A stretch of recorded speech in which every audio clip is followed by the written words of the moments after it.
Karugtong lang po ito sa una kong video. Kasi, may mga panahon ang itong mga leaders, nakatiklop talaga ang isip. Ang mga kaisipan nakatiklop. Alam nyo ba, na minsan nagkakaroon ng kaguluhan ang mga church leaders, mga congregations, mga churches, dahil sa hindi tama. Mayroong church leader na narinig ko, at alam kong hindi lang siya may kaisipan na ganito. Kahit man lang 10, 5 member ko, kahit 20 lang members ko, ay pastor pa rin ang pagkilala sa akin. Mga kapatid, ito po ang dapat nating isip-isipin. Tayo po ay niligtas. Alam natin yan. Kasabihin natin yan. We are saved to serve. At anong utos ng ating Panginoon? Ang mag-perform ng Great Commission ng ating Panginoon. Nakatutok lang yung iba doon sa mga nakikita nila sa churches. Doon talaga nakatutok yung mga ibang practice. Ang pinatututukan po sa atin, mga kapatid, tayong mga pastors, ay mag-perform tayo ng Great Commission. Yun ang tama sa Panginoon. Bawal yan ang magbabangayan. Oo. Bawal yan. Ay sabi ng Bible, huwag natin sasaktan ang banal na espiritu. So alam natin yan. Ako po ay nagpapastor ng 32 years and 5 months. Maiksing panahon pa lang yan para sa Panginoon. Napakaiksing panahon pa lang yan. Pero itong 32 years, medyo nag-grow naman ako ng hindi lang mabilis. Kaya unti-unting nabubukas ang aking kaisipan na mayroong mga sinaunang practice na mayroong mali. Halimbawa na lang, sa mga Baptist, mayroon na napakarami nito. Na bawal magtaas ng kamay habang nag-worship. Yan ang kino-question ko. Saan yun sa Bible? Samantala, sinasabi ng Apostol Paul na pwede magtaas ng kamay para sa aluwalhati ng ating Panginoon. Depende yan po sa motibo. Pag ang motibo ng pagtaas ng kamay ay para sa kanyang sarili lang, hindi para sa Diyos, yun ang mali. Pero kung para sa Diyos yan, pagbabawalan ba natin yan? Depende yan po sa motibo. Mayroon ng iba nagkakasala dahil nagpapakita talaga ng attitude na nakakatisod. Dito sa church na lilidiran ko, mayroong isang tao na lumalabas. Isang beses, lumabas, nag-preface ang aking associate pastor. Hindi ba yun ang mali? Yun ang mali. Ay, napapag-usap-usapan na nakakatisod. Iyon, mga kapatid, nasa puso po yun ng tao. Di ka naman nagtatas ng kamay, pero ang attitude mo naman ay napaka-prideful. Mga kapatid, ito pa. Nagkakaroon ng mga gap sa relationship. Dahil yung ibang mga pastor ay hindi nag-learn ng pastoral ethics. Kung ibang member pumunta sa akin, magbalita o mayroong isumbong tungkol sa kanilang congregation, tungkol sa kanilang pastor o ano, hindi ko po yan papakinggan. Sabi ko, prangkahin mo na lang yung inaayawan mo doon sa church nyo, doon ka, huwag sa akin. Dito ko, mga kapatid, natunghayan kung bakit mayroong mga disfellowship, mayroong mga hindi nagkaka-fellowship sa mga syudad. Hindi lang dahil sa doktrina, dahil sa mga attitudes po, mga kapatid. Dahil sa mga pag-uugali, dahil sa mga asal.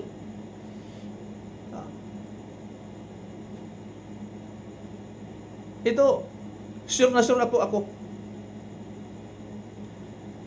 na pag ang isang church leader, isang pastor, ang kanyang kasiyahan dahil pastor siya. Pastor ako, kahit 5 lang members ko, kahit 10 lang members ko, kahit 20 lang members ko. Saan ngayon yung pagsunod sa Great Commission? Di ba, napakalaking mali yan? Tapos tututukan natin itong mali na gumagamit ng beatbox, gamit ng drums. Para sa akin, mga kapatid, napakalaking kamalian hindi mag-perform ng Great Commission.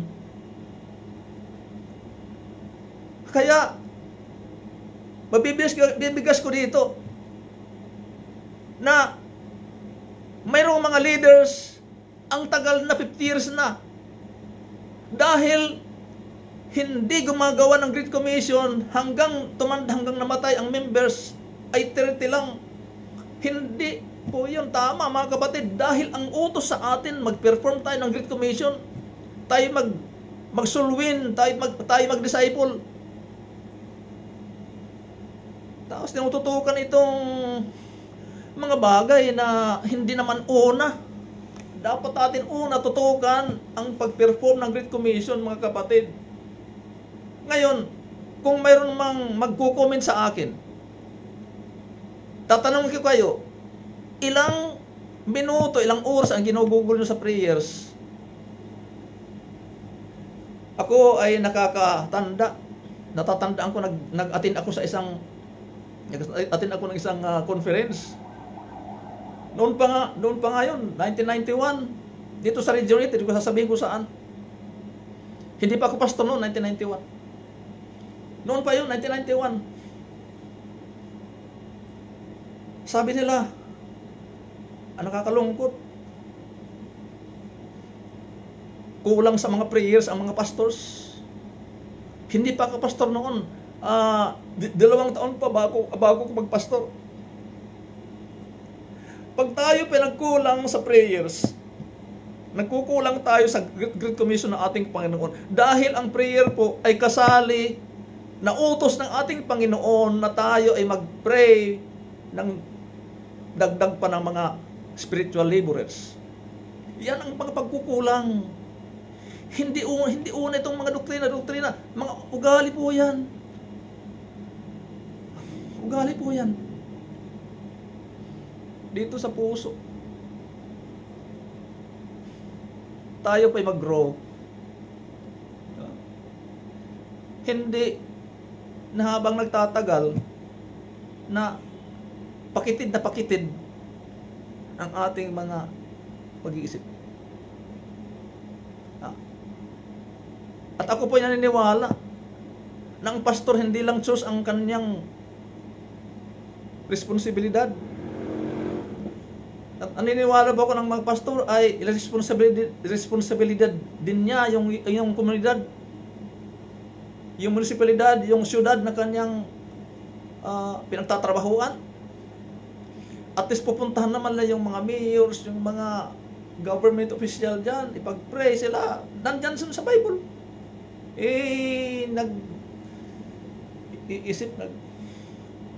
Puroon ng mga katunggali. Hindi man ginagawa ang mga dapat gawin, ang mga utos ng ating Panginoon. Isa dyan, ulitin ko, ang Great Commission, utos ng Panginoon, mga kapatid.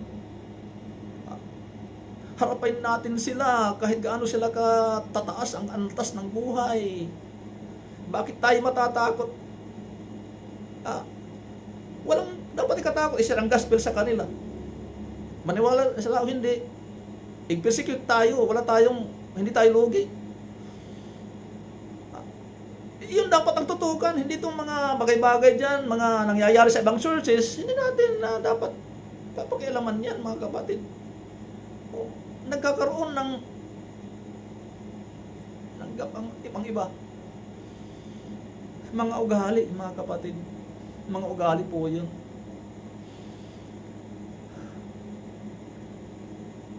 Ito, merong kumakain ng dugo, merong hindi kumakain ng dugo. At ginagawang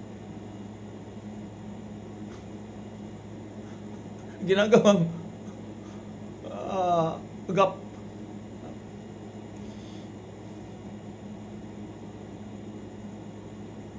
At ito pa, yung nagpapantalon ng mga babae, hindi nagpapantalon.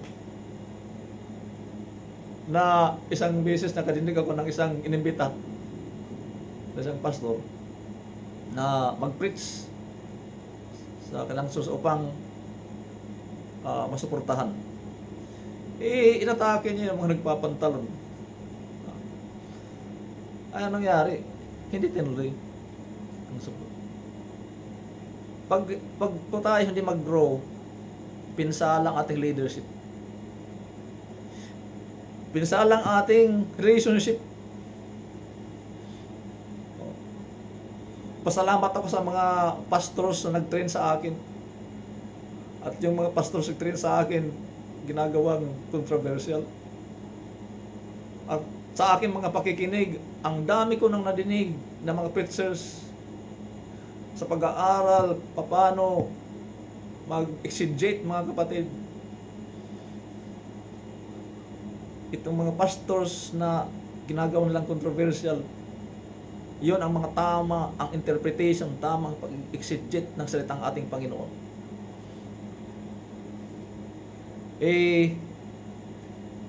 Kasali din yung tayong mga tao talaga, mayroong talagang inggit. Paano? Kukomment tayo ng negative comments sa mga taong kinukomentaryhan natin na pinalago na yun ng ating Panginoon. Dito sa buong Western Samar, mayroong isang church, isang pastor ng church na kaibigan ko, within 37 years magkaibigan namin. Napakaganda ang kanyang ugali at ang kanyang study, mga kapatid. Kung tututukan ng mga tao yung pakikinig ng tamang nag-i-study ng Bible, doon dapat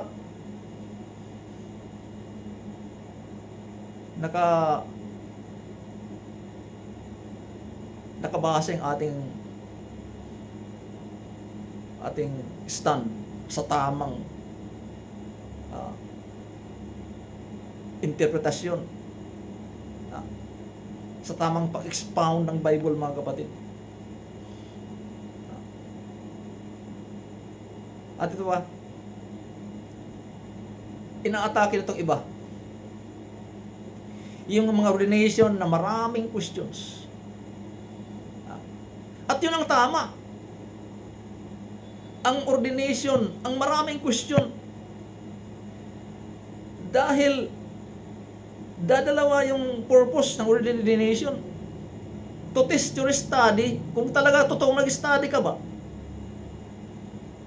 at to test your heart. So paano matitest yung study kung question ka lang ng 3? Ngayon, mayroong mga magagalit sa akin na nabigas ko ito. Walang mali. Na-question yan ng 60, 80, 100, more than 100 upang masiyasat ang kanyang stand, ang kanyang paniniwala. Ano talaga ang kanyang study? Nag-study bang taong ito? Dahil sa pagpapastor, mga kapatid, dapat ang pastor ay nag-study